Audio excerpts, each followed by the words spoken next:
আজকে আমার মহাভারত যুদ্ধের কাহিনী শান্তি পর্ব। সিংহাসনে বসল যুধিষ্ঠির, কিন্তু তার রাজকার্যে মন নেই।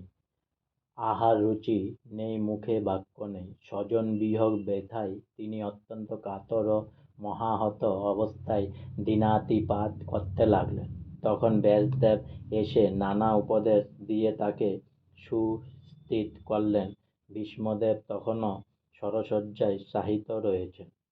তার ইচ্ছা না হলে মৃত্যু তাকে স্পর্শ করবে না। একদিন পাণ্ডবগণ শ্রীকৃষ্ণ ও ধৃতরাষ্ট্রসহ ভীষ্মের নিকট গিয়ে উপস্থিত হলেন। নানা শাস্ত্রে ভীষ্মদেবের পবিত্র জ্ঞান ছিল এবং তিনি অতিশয় বিচক্ষণ ও মহৎ হৃদয়ের ব্যক্তি ছিলেন। সে শরশয্যায় শায়িত থাকা অবস্থাতেই তিনি যুধিষ্ঠিরকে নানা বিষয়ে বহু মূল্যবান উপদেশ দান করেন। শেষে তিনি মুদ্রিত নয়নে শ্রীকৃষ্ণের স্তব করতে লাগলেন। স্তবকালীন সময়ে ভীষ্মদেব কৃষ্ণের শঙ্খচক্র গদা পদ্মধারী চতুর্ভুজ মুখটি দর্শন করলেন। এরপরেই তিনি স্ব-ইচ্ছায় প্রাণ বিসর্জন দেন।